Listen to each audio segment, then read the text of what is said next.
Okay, try number 2. I probably sound sick because I am sick. Let me not even go back over that because I spent about 2-3 minutes talking about that in the first try. So I kind of wanted to try to make a video about how people should really work through cognitive dissonance. I really think it's important. A lot of people think that just because they're still sitting around their abusers and playing happy-go-lucky. Okay, wait a minute, because I feel like I'm about to throw up. Okay. A lot of people think that being happy-go-lucky with their abusers and still sitting around in their abusers' faces, even well past 18 when they don't even have to anymore, and just staying around them because really they're just codependent and trauma bonded. They don't really feel like they can make it without their abusers. And so they just feel like they might as well just stay around them for a place to stay in the fake sense of love and community and having some people to be around. And honestly, that stuff is not worth it. Neither are the weird fake friendships that people want to have either. That's not worth it either. But let me not even go into that. And the thing is, I don't even know if I said everything I was supposed to say or not, but I'm just going to keep going. Staying around an abuser and having cognitive dissonance and being trauma bonded and codependent and being forgiven are two different things. Forgiveness is supposed to be for you, so you don't become bitter and have a soul tie from the unforgiveness. Also, because for you to be forgiven, you have to forgive. It's not so you can sit around somebody and act like nothing ever happened while things are still happening. And there's also this thing with certain types of abusers where as they get older, they start to get nicer because they need somebody to take care of them.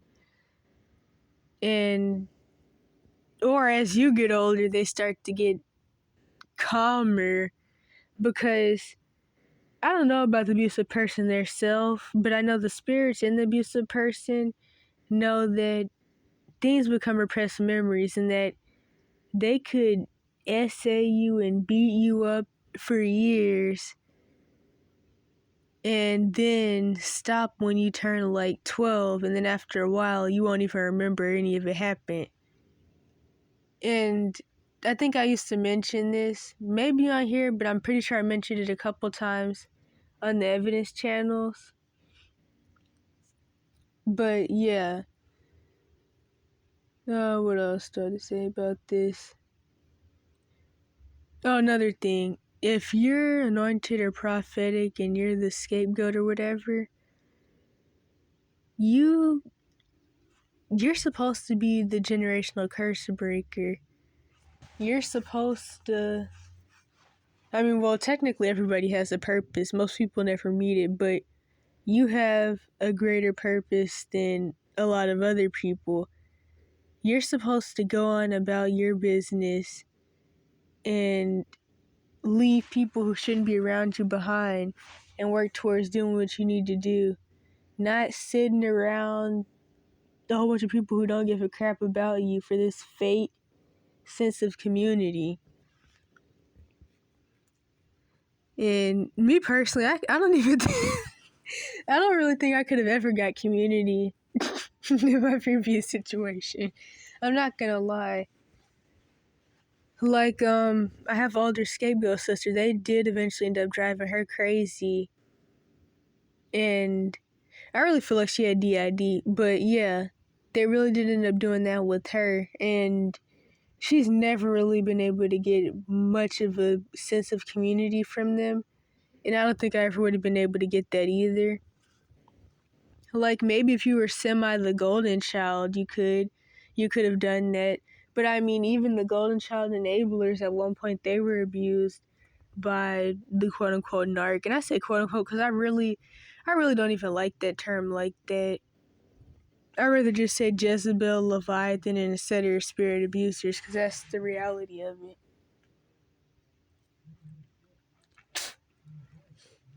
I'm probably going to be spitting a lot.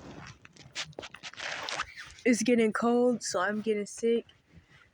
I've been trying to just wear 2 masks, and I'm going to be just sleeping with 2 masks on and see how that goes. But anywho, well, what else did I have to say? Oh yeah, so, to get to the point, before I started recording this first try of this video, I was watching one of my older neighbor sister's YouTube videos, which I don't really do that often, but I don't know, I was bored. So, I was looking at her videos and I seen that she was making new versions of videos somewhat similar to the one she used to have up before she got guilty when the whole thing happened. Okay, wait a minute. If you've been here since the evidence channels, you'll know I had over 1,950 plus abuse evidence videos of a lot of different things. And I had already been realizing there was no system put in place to help, but somebody was like, well, I'm just going to make this last report before you try to escape the situation. So anyway, long story there. 2/17/22, CPS snitched about the 2,000 abuse evidence videos. And then my older neighbor sister, oh dang, it was so quiet, and now stuff is happening with my neighbors, and it's getting sidetracked. Okay, wait a minute. Older neighbor sister and my mom's boyfriend, and my mom deleted the videos. Really, my older neighbor sister, my mom's boyfriend figured out my phone password. I was really never allowed to have a phone, but that's a side story. He figured out my phone password because, quote unquote, you love your dad more than anybody. There was this whole complex my mom's boyfriend had where he really wanted to be somebody's dad so bad. Because the thing is, all his kids grew up getting trafficked through the CPS system. And we're all homeless kids. And I remember he was talking junk about how his son was stealing people's shoes just to have shoes to wear and a whole bunch of bull crap. But I mean, with the stuff that he did to us, his kids they definitely didn't need to be with him either. I'm sure it would have been better than being in foster care, though, to be honest. But anywho, to get back to the point. So yeah, he had this, honestly, it was this weird thing that all 3 of them had revolving around me and my dad. It made sense why my older neighbor sister did, because for a couple years I lived with him and a couple of his girlfriends, and then at one point him and my grandma.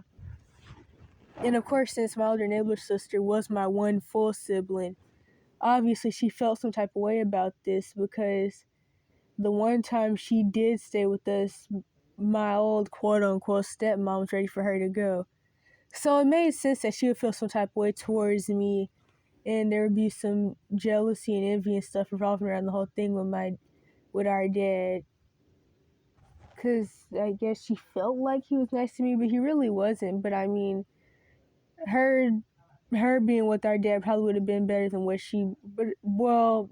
would have been better than what she went through with my mom and her quote-unquote ex-husband. But anywho, yeah, that made sense. The way that my mom, especially my mom's boyfriend, felt about the quote-unquote relationship with me and my dad, it was just straight up weird. But anywho, to get back to the point though, so there was that. And wait a minute. Yeah, okay, I'm trying to remember what I was talking about. They deleted a lot of the videos. I still have a whole bunch of stuff left, to be truthfully honest. I just don't have left what I wanted to have left. The Part 1 channel, I will say that was my favorite of the multiple abuse evidence channels, because the Part 1 channel had like the weird stuff, like the video where my dad started manifesting and said that he had been alive for over 5,000 years, or at least the demon talking through him said that. And then one of his multiple girlfriends called herself speaking in tongues to combat his manifestation. Now, I don't really know whether she really was or not, but yeah, there was that situation. I like those videos.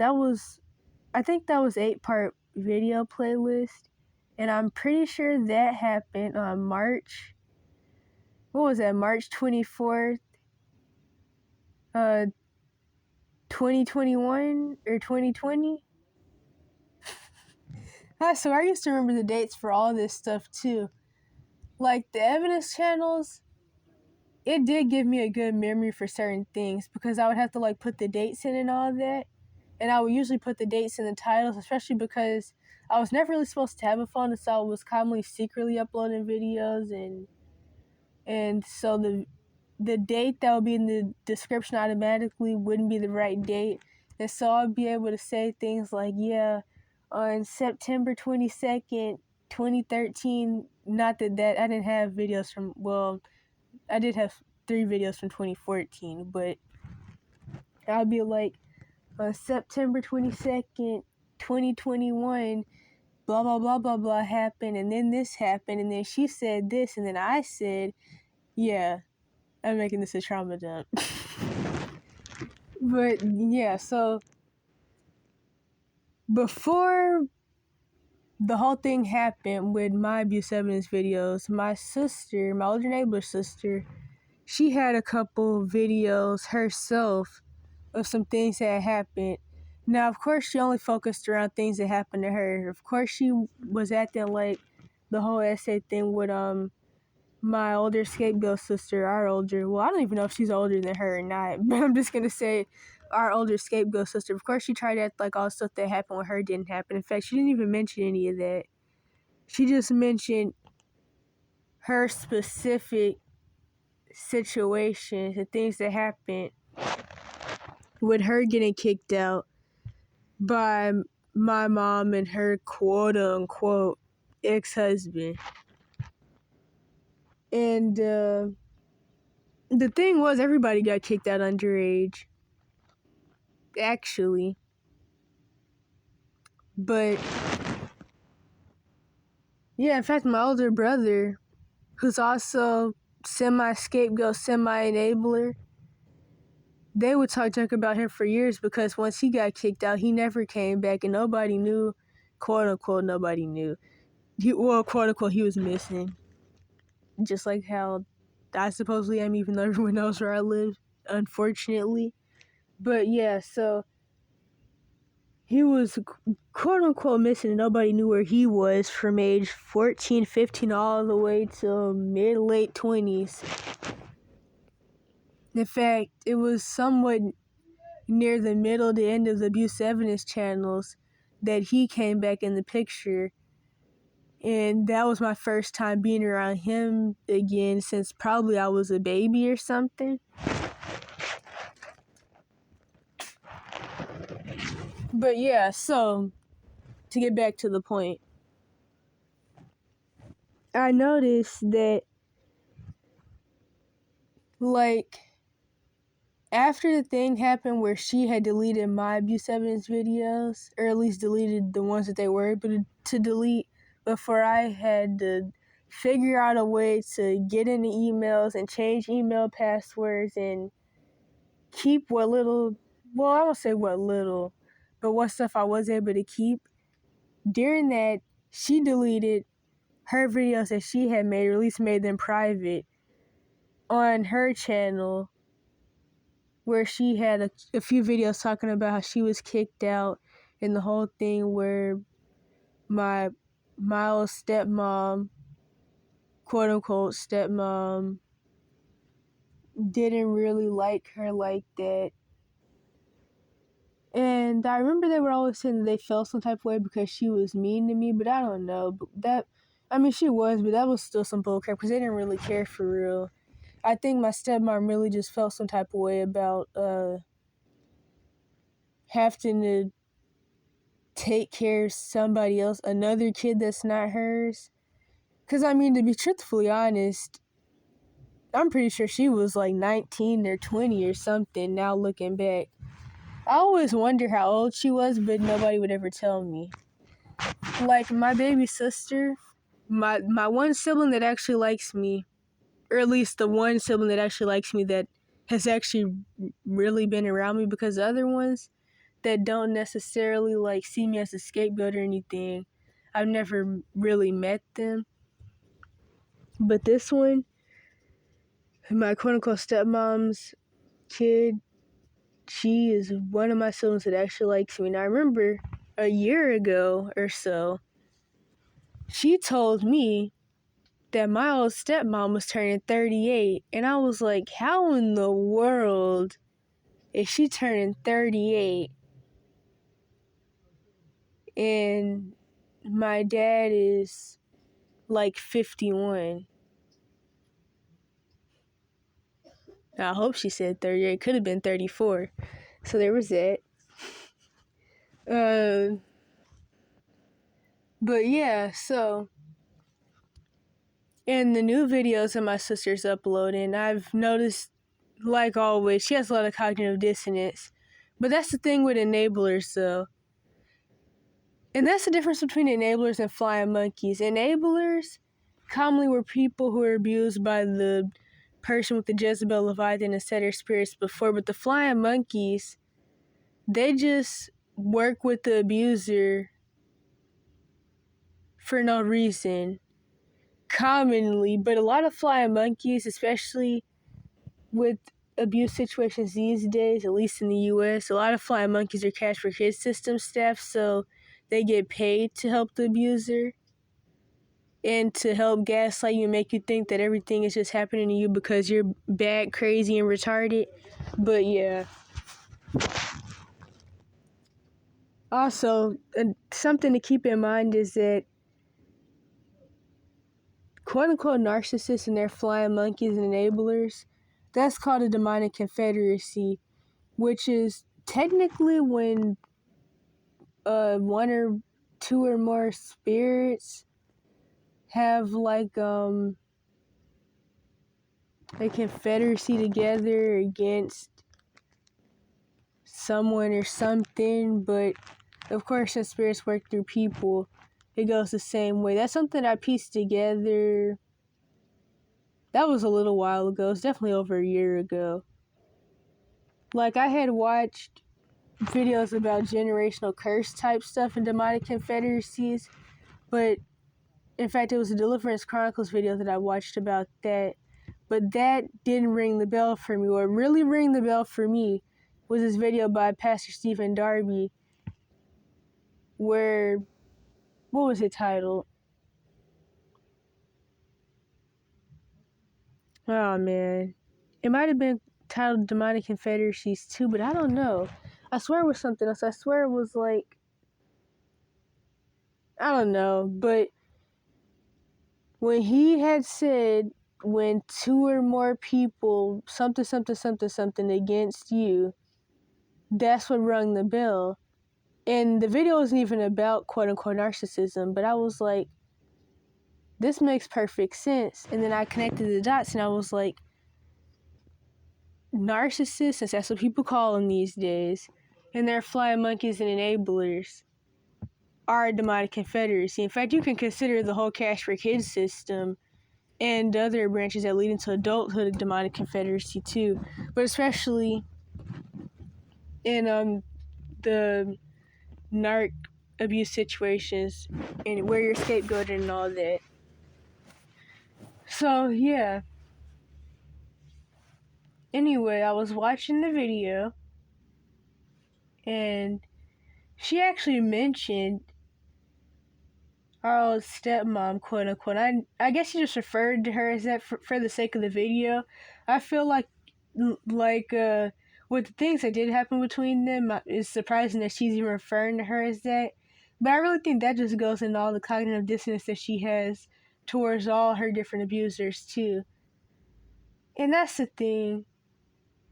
People like this, it just reminds me of the people who consider people who were not in denial about everything that actually goes on in the world Debbie Downers and doom and glooms.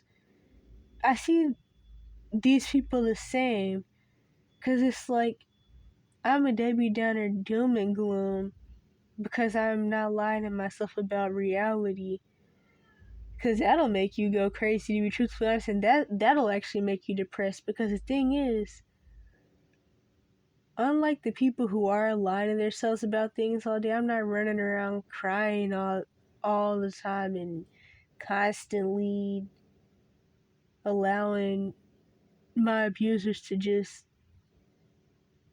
continue to live in my house and run all over me, or talking about how, because this is things that I've seen people do.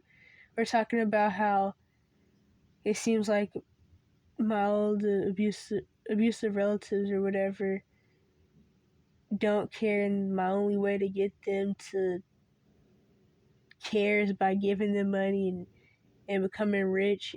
And I've heard people say things like this.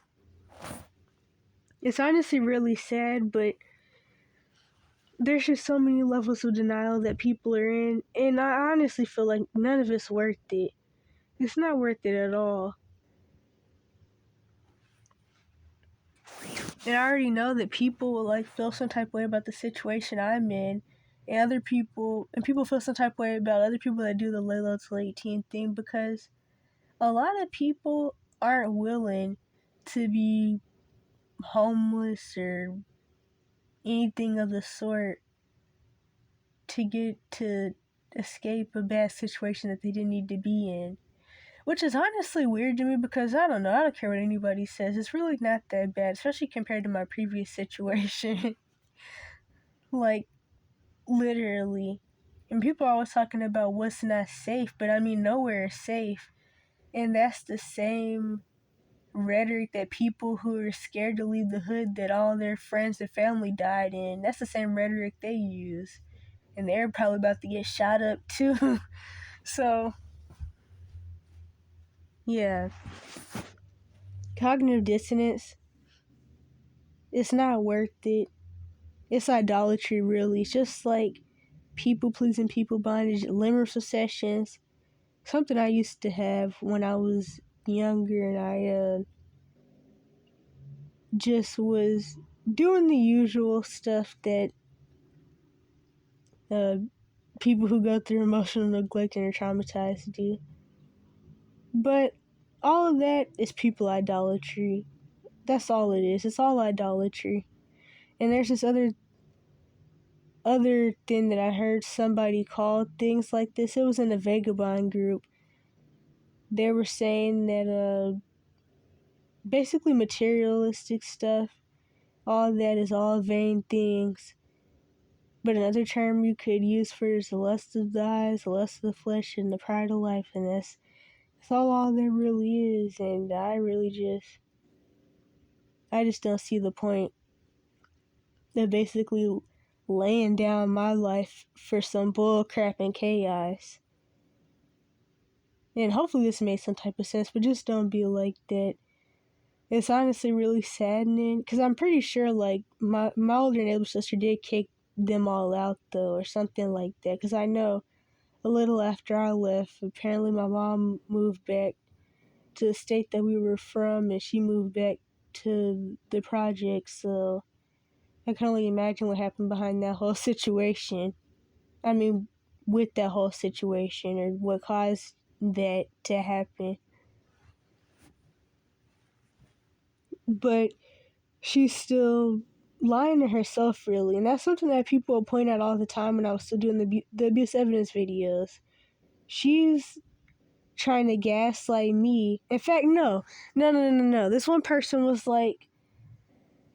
she said something like, it seems like all your sister cares about is protecting mommy dearest. That's really, she really would. My older and elder sister really would be saying stuff like, "You've been breaking mommy's heart and you've had mommy crying," and that's like, honestly. But yeah, something I forgot to mention though.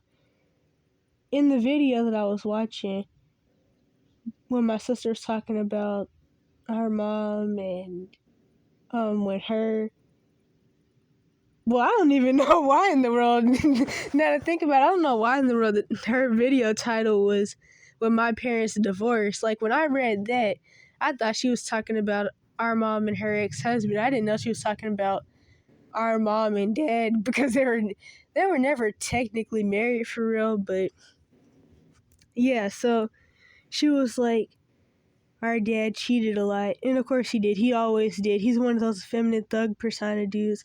Honestly, my dad isn't even really an effeminate thug persona dude as much as some other people are. He's really just more so the feminine, materialistic, glam girl, wannabe model type dudes. It's not even a lot of thug in there. And of course, the feminine thug persona, it's all of it's effeminacy. The whole thug thing is effeminate, but it's like less of the stereotypical feminine thug persona, and it's more fashionista type stuff. And that's what happens with age regression, which honestly I plan to make a whole video about.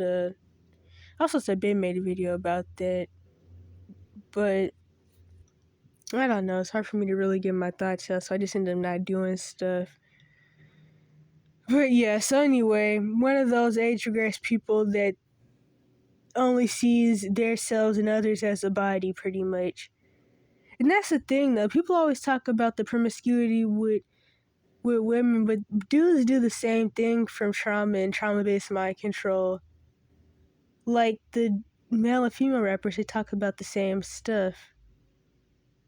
And of course, they're all a whole bunch of people under trauma-based mind control, just pushing trauma and debauchery. But anywho, so yeah, she was talking about how our mom yells a lot, and she was like, our mom yells a lot, and I feel like it has something to do with her mental health issues.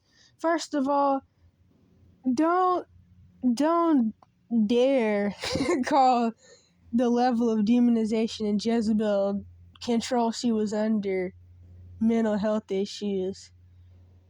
And it's honestly pretty sad, because when I just like looking at my neighbor's sister, especially her new profile picture for her YouTube channel, and just looking at her eyes, she just has that trauma Jezebel spirit stare. And it's like, she's done nothing but strengthen the Jezebel and marine spirit she would get from the trauma and even the generational epigenetic type stuff. She's done nothing but let those spirits rise up in her from playing enabler for all these years. And it really worries me, because like you can't get much out of life with those types of spirits attached to you. I mean, of course, I still have to work through things from all the stuff that I would pick up, not even just from the situation, but just the generational epigenetics of it all. But it's like, when you're actually playing the game with the spirits that go along with the generational curses, and you're just perpetuating it, it's just really not good. And it's like, I remember she used to talk about like running a group home or something, and I just worry. I don't think she'd ever really even end up doing that, to be truthfully honest, but it's like, if you can't really admit what's wrong about what happened to you, and you for sure won't admit what's wrong about what's happened and is happening to your siblings and other relatives, then you don't need to be quote unquote running a group home. Honestly, it'd be the usual group home. So yeah, it's honestly eerie and scary though.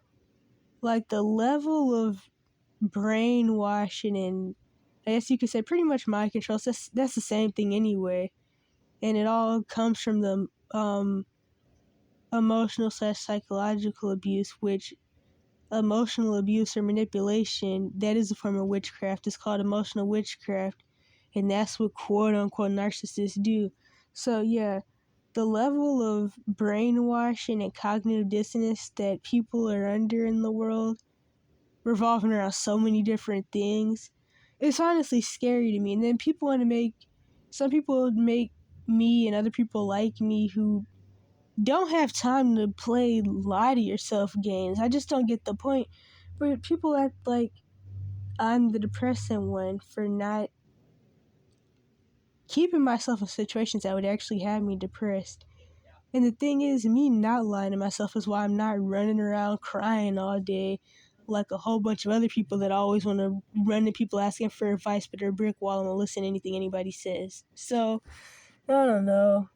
It's just weird. But it's also scary at the same time. It's like watching somebody fall apart. And that's the thing, though.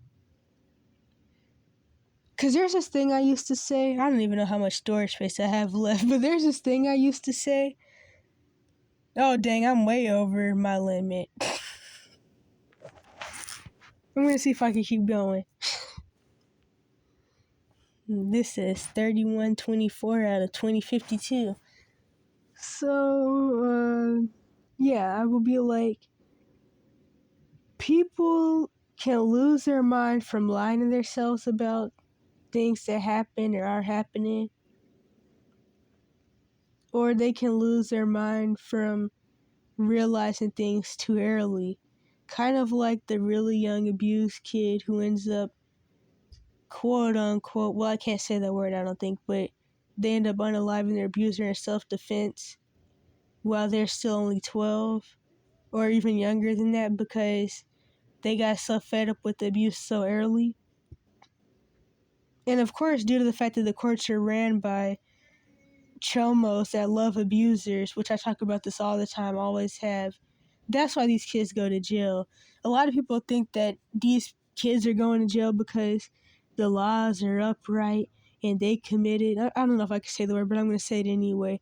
And people be like, they committed murder and that's why they're going to jail, because you can't murder people. They're not going to jail because of that. They're going to jail because they defended themselves against an abuser, and the courts are ran by KKK Freemason child molesters that side with abusers. I mean, if they were going to jail because they unalive somebody, then, I mean, there's a lot of people that should be in jail then.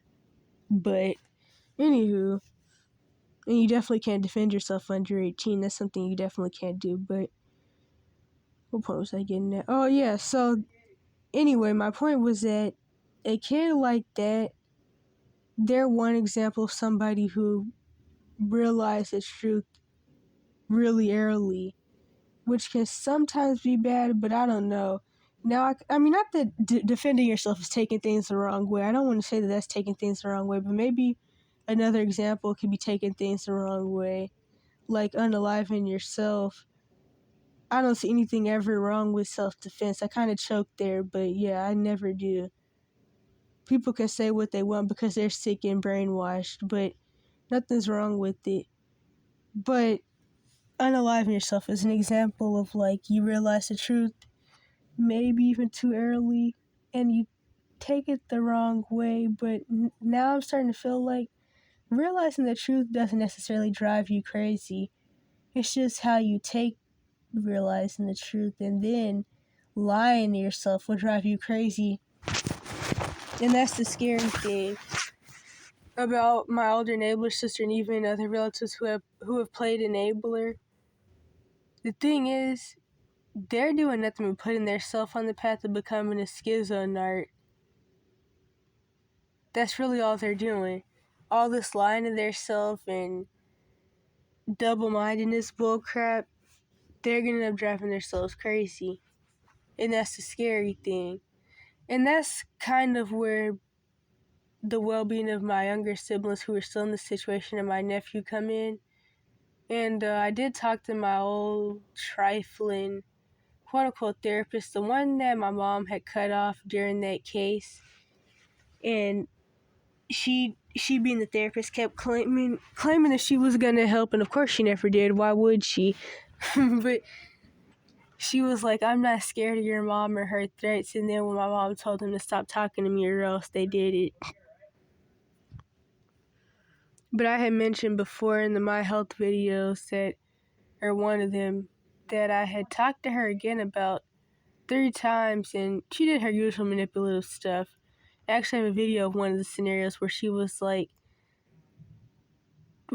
telling me about how my younger siblings are gonna want to escape too, and that I need to be ready to get them, and a whole bunch of other stuff. But I mean, with the way that things are going in the world, I don't really know if I don't know if I'd be able to see them again regardless, but I definitely don't know if I'd be able to even get back by there to try to see anybody and check on anybody before things go down.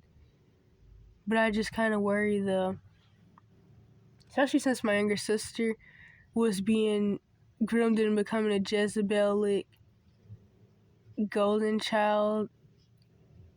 I feel like that's the worst thing though. But I mean, scapegoats sometimes do become covert narcissists themselves too. I've heard of that.